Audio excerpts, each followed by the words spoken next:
your inner work begins. I'm Taylor Elise Morrison, creator and author of Inner Workout, and you, as always, are our expert guest.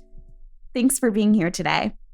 I'll introduce today's topic momentarily, but first, you've heard me talking throughout this season about the companion resource that we created for you, the Strong Friends Inner Workbook. This workbook expands on the 3 archetypes that we've been exploring: the picture-perfect strong friend, the intellectual strong friend, and the caregiver strong friend. It has over 40 reflection questions to help you explore your strong friend tendencies, focus your inner work, and identify where you might need some relational support. And you can get all of this for just $4.99.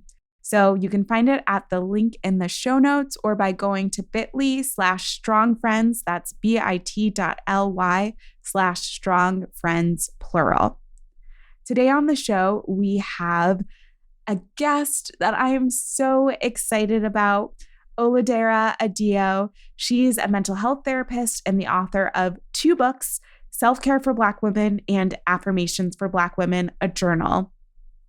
She's passionate about helping people, especially Black women, improve their overall wellness. And one thing I love about Dara is that she has a winding career path. I love a winding career path. Before she became a licensed clinical social worker, she worked as a writer and editor. She's been the associate web editor at Cosmopolitan and the managing editor at XXL. And she joined us from her home in LA. In today's conversation, we're talking about a skill that everyone can stand to build, but especially recovering strong friends, which is advocating for yourself and setting boundaries. And what I appreciated about this conversation is that even though it was our first time talking, I felt like I was talking to a friend. Dara shared her wisdom as a mental health practitioner, but also she was willing to share her story, which I always appreciate. And there are a couple moments where I was like, oh, this is the reframe that I needed. You can hear me at one point in the episode have that reframe in real time. And as always, I hope that there are some aha moments, some potential reframes that come from this conversation for you. So without further ado, let's get into the episode. Yay. I am so excited for this conversation. I can already tell it's going to be a really good one. Oludara, welcome. Thanks for being here. Thank you for having me. So we'll get right into it. This whole season is all about the idea of the strong friend, this person who's like always projecting strength. And they think that it's going to help them stay connected, but really it's often creating this barrier between themselves and others. So before we talk about boundaries and advocating for yourself and all that good stuff, I want to hear about your relationship to being a strong friend. Yeah. Do you consider yourself to be a strong friend or a recovering strong friend? And if so, what has that journey looked like for you? So I definitely don't consider myself to be a strong friend. Actually, I take that back. I consider myself to be a strong friend with many other strong friends. And I think for a very long time, I thought that I was a strong friend and I had to be there for everyone and no one was really there for me.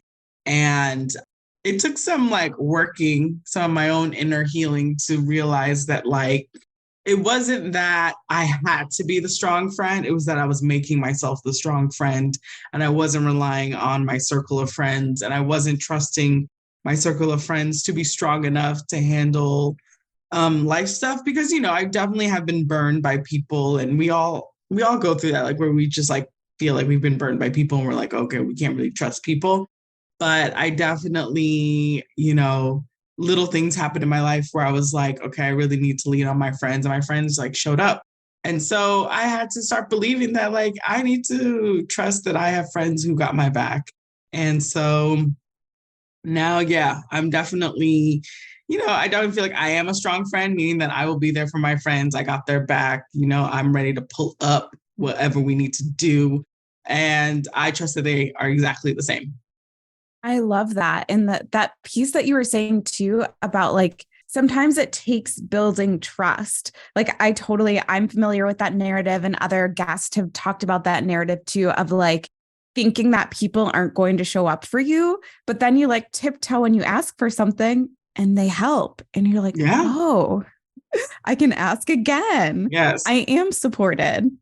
Yes. It's such a lie we tell ourselves.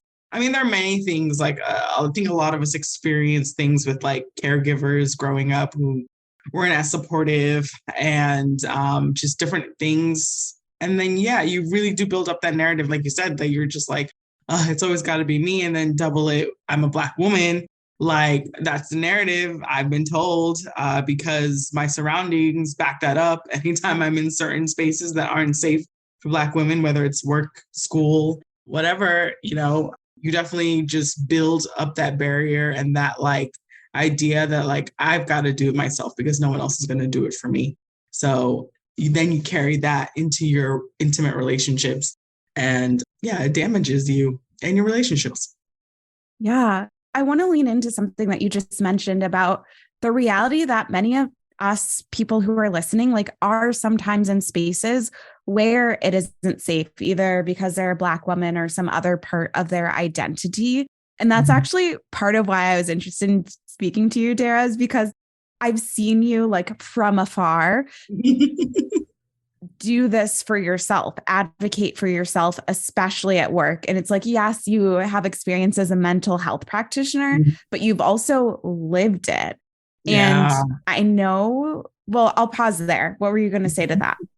I'll say, yeah, I was going to agree. Yes, I've definitely been I mean, even now in like corporate America, because I work, at clinics or with companies, it's like, yeah, when you are like one of few Black women, or even if you're not one of few, like there's just something about corporate America that just operates with so much white supremacy and so much structure that is like meant to diminish the other.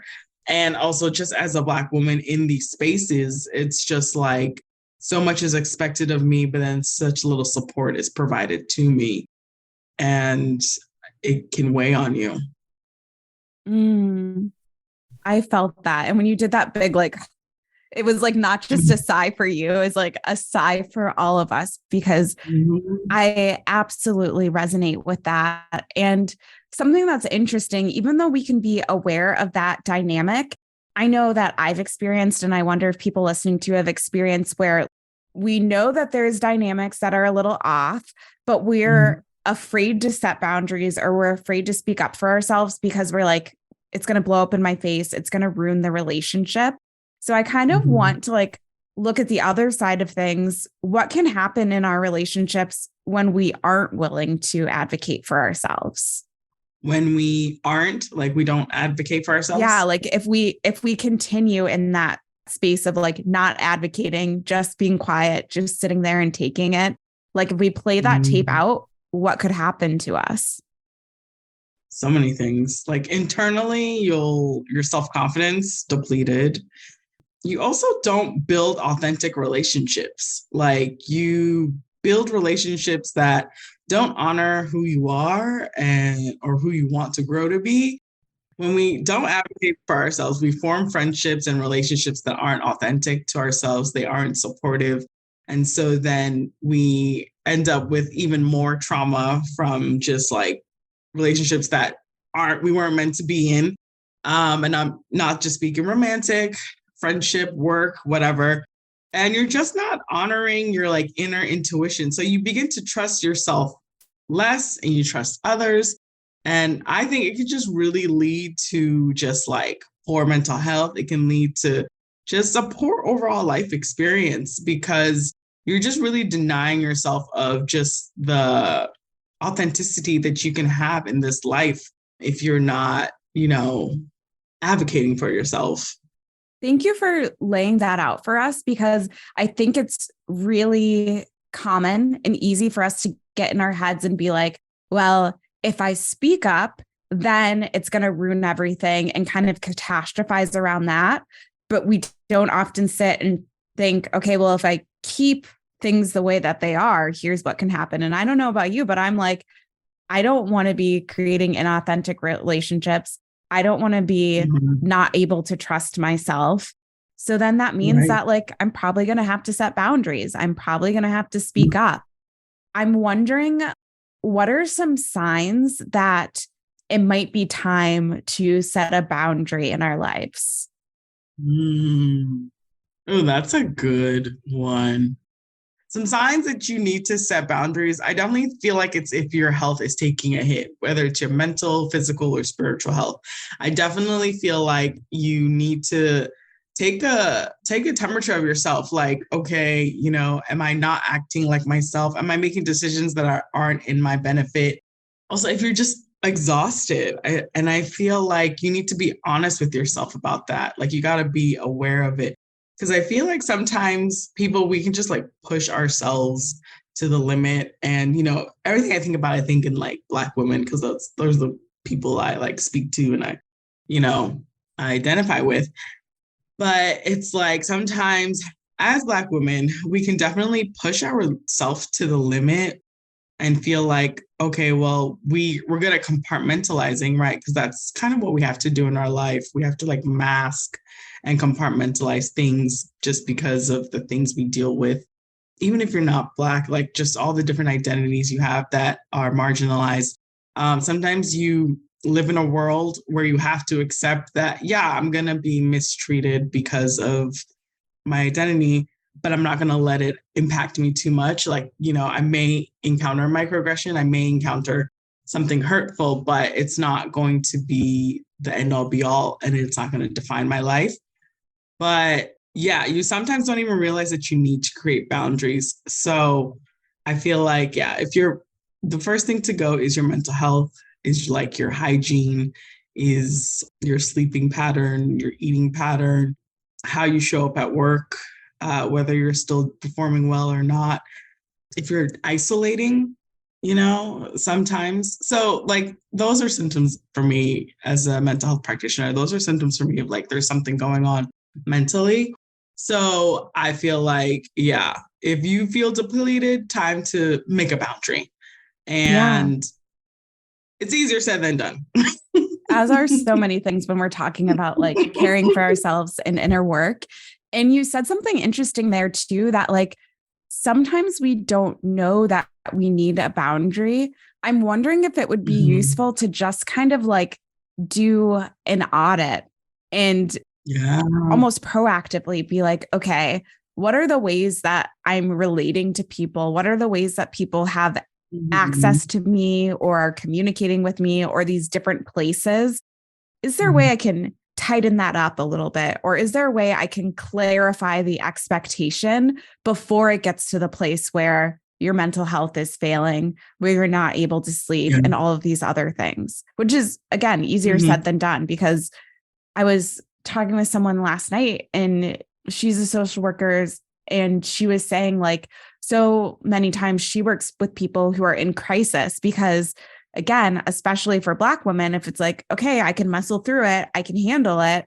And then all of a sudden you can't handle it. So it's hard to like flip that switch and be like, let me do something about it now before it's a crisis. Yeah, absolutely. And that's like, that's my thing with self-care. It's like that's at like the core of it. It's like taking care of yourself before you get to crisis mode. And I feel like that's also part of like your wellness journey in general. It's like kind of getting to know yourself. And it's so important to realize what are your indicators of like, I'm not doing well. Like I have some of them. I know when I'm eating a little bit too much sweets or too many candies or ordering Uber Eats a little bit too much. Like it's like I have my certain indicators that I'm like, okay, what is going on? Like, what do I need to rest? Is it my mind? Is it my spirit? Is it, my physical health? Like what do I need to rest? Is it my interaction with people? So like, like the month of May, I took like a break from social media. And so for me, it's like I took a break from creating content. And I'm like still on social media and I like scroll and whatnot. But the point was for me was like I was just so tired of thinking what I could create and what I could put out. Because as you know, as like a content creator, as just a creative person in general, like it can take an emotional toll on you. So like for me, it was putting up that boundary of like, I'm not really talking to y'all right now in the month of May. And that's that. So Yeah, but I had to know that. Like I had to be aware of that. And another way is also like having really good friends. Sometimes your friends will straight up tell you like you're bugging, like you're acting not like yourself. Go sit down. Like, they'll be like, get off the internet or, go take a walk. Like sometimes you really need those friendships in your life and those relationships to tell you like, hey, you're not being yourself. What's going on here? What do you need to do? I recently had that with a friend where we love sending voice notes to each other.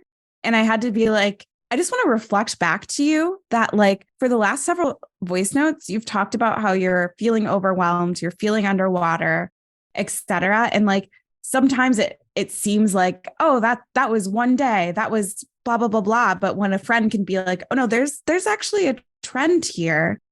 What support do you need? How Mhm. can I be there for you in that? And I've had friends do the same to me. Like, hey, do you realize that there's this pattern every time you interact with this person, you're complaining, or every time something else is going on? And so I love that. And again, it goes back to like this idea of needing each other and needing community because Mhm.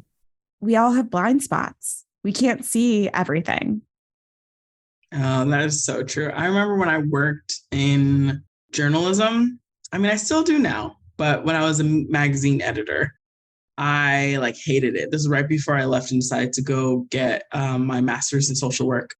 I was miserable. Oh my God, I was so miserable, but like I couldn't admit it to myself because I was a managing editor at a really well-known hip hop magazine. Like, why would you not like your job? You're interacting with celebrities all the time. Like you do really cool stuff.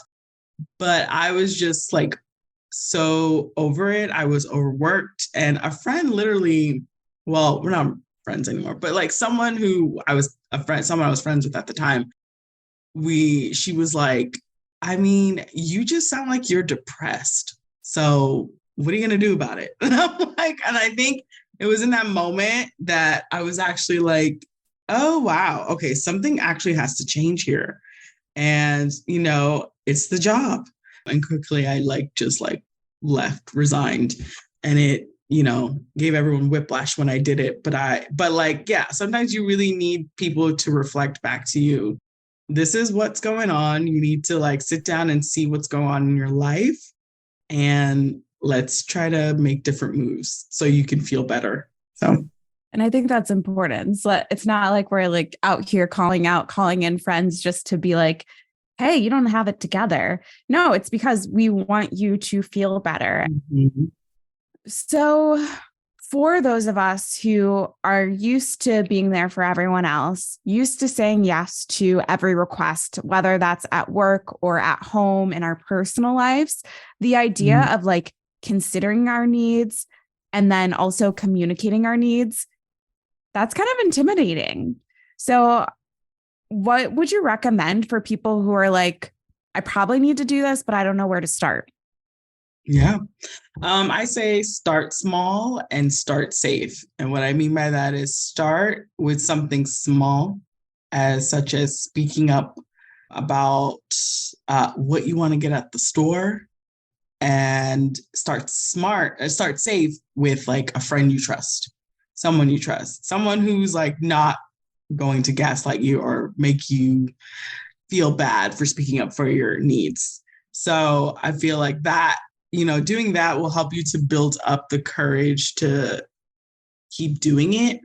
And if you start small, you can do like the bigger decisions later on. But I always say start little, start safe.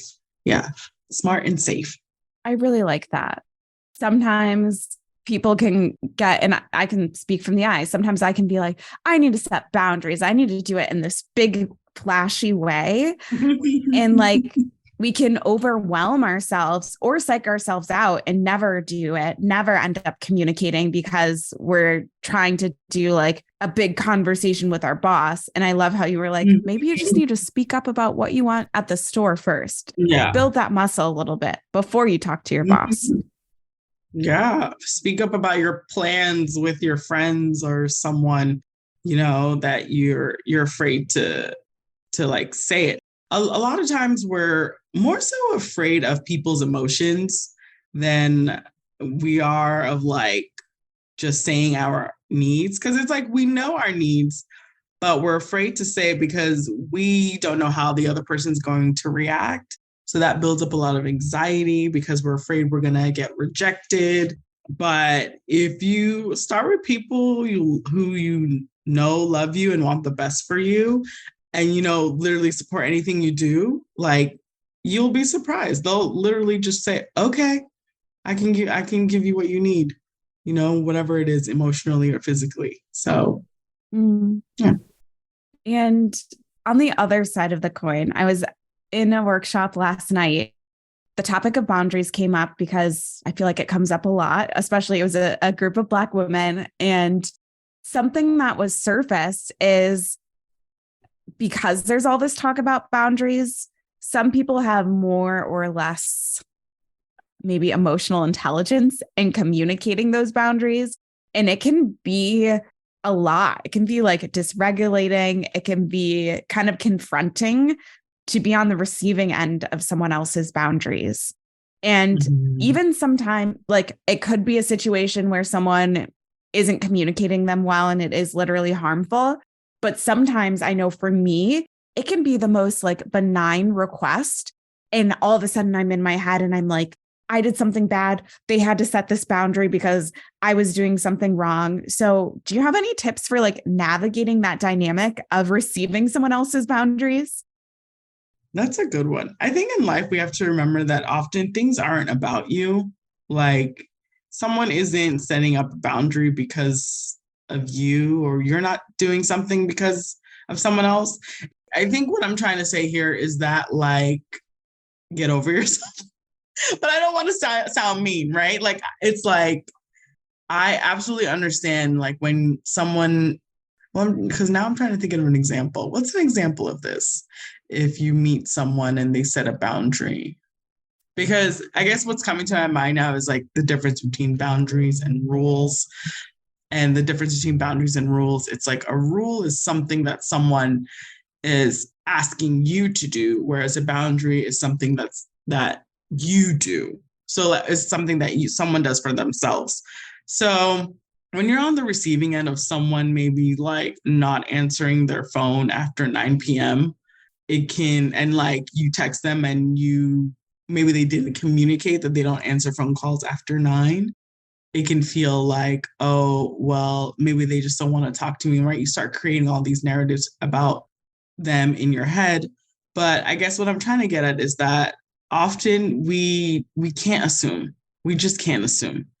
We can't assume, and it's always better to like ask questions, like just to ask for clarification, and not assume that someone is doing something specifically to like spite you, to be rude to you, because we all have our own things going on in our minds and lives. So I think like when you're met with that, it's often better to meet it with curiosity versus assuming it's an attack. Does that make sense? That makes perfect sense. I love that. Meet it with curiosity instead of assuming it's an attack, because that's where my mind goes is like, and my husband, I'm looking up because he's in the other room. He never listens. I'm so nosy. Like if he's on a meeting, I'm like, what's he talking about? If I'm on a meeting, he's like, you were on the meeting. I have no idea what you were saying. But he'll sometimes be like, do you notice that you're being really defensive about that? Or do you notice that like you took that super personally? And I was just stating like my experience and you took it as me attacking you. And it's been really, I mean, I've been with my husband for a long time at this point, but I really appreciate him surfacing that because it is this reminder that like he is just communicating, or he is just living his life, and he's not doing it as a commentary on how I'm living his life. He's just communicating the way that he lives. And so it's been good for me to realize, oh yeah, I can be curious. Why are you doing that? Why did you switch your bedtime? Or why did you make this new routine? Instead of what I want to do is assume it's because like I'm making too much noise, so he has to avoid me or something like that. The other thing that I wanted to lean into that you said is the difference between rules and boundaries. And I think that might be useful for people to hear because I wonder if some of what is happening is people are creating rules that they're expecting other people to follow and calling it a boundary. Yeah. So I'm not the expert on that differentiation because I heard it from Dr. Raquel Martin on social media. I don't know if you follow her No, but I need on to. Instagram or TikTok. She's absolutely amazing. She's a Black psychologist. So, and she's also like a professor and a scientist. So she's absolutely amazing. But she often brings up like the differentiation between boundaries and rule, right? So a rule is like, don't call me after 9 versus the boundary is I don't answer phone calls after 9 o'clock. So, but yeah, you're right. I feel like sometimes what we're doing a lot of is like setting these rules and being like, you're violating my boundary when really you gave someone a rule that they can break. Like rules can be broken, changed, whereas, and so can boundaries as well, but like boundaries are usually like set for you. So yeah, I do think that maybe that might be what's happening in society where we feel like when people set boundaries with themselves, maybe we think they're making a rule. So we're like, oh no, you can't tell me what to do. But yeah, it's a delicate dance. Yeah. But I think a lot of it needs us to like not take it personal, like not take it personal when people set these boundaries because they're just living their lives. Yeah. They're just living their lives and like not trying to personally attack me, Taylor, by the way that they're living their life. Yes. And I really like this distinction between rules and boundaries, even in that it's just like, it puts it into something that I can control. And this is me kind of formulating this in real time. So my mind may change by the time this actually comes out. But thinking about like, I just always like to say that like our minds change, you know? Yeah, they do. But thinking about how when I put it with something that I have control and influence on, I can choose whether or not I answer the phone at 9 p.m. versus making this rule or calling it a boundary, but it really is a rule. And then being constantly upset at other people. Exactly. And it doesn't mean that I can't communicate like, hey, just so you know, like you can call after 9 p.m. My phone's just going to be on do not disturb. So I won't see it. Exactly. It feels more like I have more control, like I have more power in this situation. And I still think that there's room for us to get better at communicating and having those conversations, whether it's a boundary or a rule. But I do like something about like creating that container for myself that I can check in on. Absolutely. Absolutely. And you can like, you know, if you have, I think the best example I can think of is like with family, because, you know, family gets on your nerves. It's like thinking about that family member, that parent that annoys you. And you, instead of being like, my mom has horrible boundaries or my mom doesn't respect my boundaries. It's like, okay, well, one, did you express your boundaries to your mom? And also, is this a rule? Like, did you tell your mom that like you don't want to come over on Sundays? Like Sundays are for you. Like, you know, like have you vocalized that? So I do think it's very helpful because like what you said about like constantly getting annoyed and upset at people violating your boundaries, but really they're may just be violating a rule that you've set that they're not even aware of. So, yeah. Yeah. And it's like, it's so hard to communicate. That's why I liked when you were talking about like, try something small, try something with someone who's safe and just getting used to that communication. Cause I know for me, like there will be times where I'm like trying to send an email where I'm expressing a need and the person will respond and be like, oh yeah, that's great. And meanwhile, it took me like 45 minutes to write the email because I'm like, they're going to hate me. They're going to not. But I've had to like, I cannot expect anyone to know something, to have an expectation if I don't communicate that expectation to them. Yes. It's like with my book process, which I know you're writing a book as well, or you wrote your book I already, wrote my book. right? Yeah.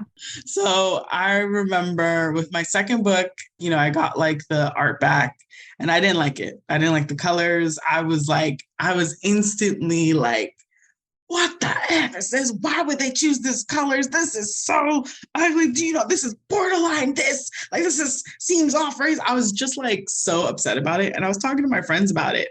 And they're like, okay, so why don't you just request what you actually want? And I'm like, uh, yes, I can do that. Oh, right, I can do that. And I requested, I gave some edits and like some art direction. And obviously they were like, okay. It's like with everything with my book process, if I like didn't like something, first I would spiral about it at first. Now I'm way better. Now I just look at the stuff and I give my feedback. But in the beginning, I would be like, oh my God, how do I say this like in a way so they don't think I'm like mean and da da da da. And every time I like would like say, I don't like the way this flower looks. I don't like the way this wording is. Oh no, this has a different context.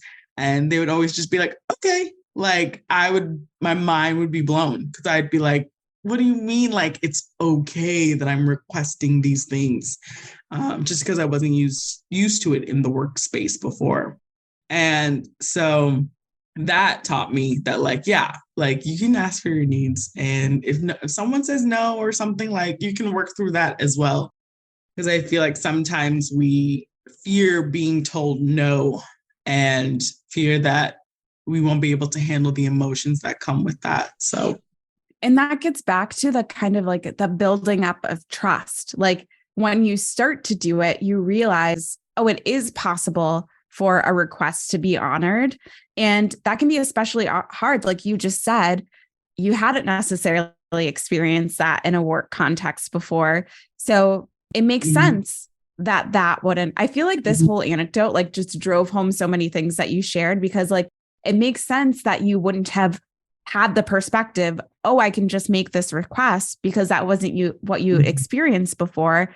But then you had friends, going back to again what you shared earlier, who were willing to see that blind spot and say, hey, have you thought of this possibility of making the request? And then you make the request and you're like, oh, this is possible. Look at that. You just like tied everything up with a beautiful bow. I do have one more question for you, though. We're asking every guest the same question at the end of our conversations. So if you could offer one piece of advice to strong friends or recovering strong friends, those people who still feel like I can't ask for help, I got to do everything on my own, what would that one piece of advice be? Ooh, I have so many things in my mind. One, you don't have to do everything alone. And that is a lie that you are telling yourself to make yourself feel better after facing so many disappointments, whether it be through all types of relationships that made you feel betrayed, abandoned, and whatever. And it's like, you don't have to do everything alone. Like that is completely false. That is a false belief. You have people in your life that want to support you and help you, and you just need to find them and tap into them and give them a chance to show up for you. I love that reminder. I need that reminder regularly. This has just been such a delightful conversation. This is like the first time we're talking in real time. And I feel like I've known you. If other people, I know as we're recording this, you're on a break, a content creation break, a much deserved break. But how can people stay in touch with you? Yes, follow me on Instagram, TikTok, Twitter at Oludara Adeeyo, OLUDARA ADEEYO on all platforms. I'm mainly active on TikTok because it's a fun platform and it's just get to be silly on there. But yeah, that's where you can find me. And you can find me in your bookstores as well. Self-Care for Black Women and Affirmations for Black Women, a journal as well. Amazon, local bookstore, Barnes and Nobles, wherever. Yay. Thank you so much for being here and just all the wisdom that you shared. And we'll make sure all of that is linked in the show notes. Awesome. Thank you. Thank you for having me and creating this space. So, what did you think? I, for one, am going to be considering who I can start safe and small with in communicating my needs, and also how I can make sure that I'm creating boundaries that I can control rather than just rules. I'd love to hear what came up for you in this episode. Feel free to send us an email or a DM on Instagram. And if you loved this episode, please tell someone about it. Word of mouth is how podcasts are able to grow. And if you're feeling extra generous, review the podcast on Apple Podcasts. Yes, even if you don't listen on Apple Podcasts, having those reviews allows us to keep getting amazing guests and to show them how much you love listening to the show.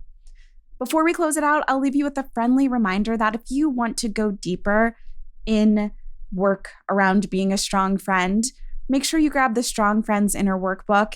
It's only $4.99, and I know you'll get so much value out of it. You can find it at the link in the show notes. Thank you so much for listening, and thank you as always for your time and your expertise. Take care.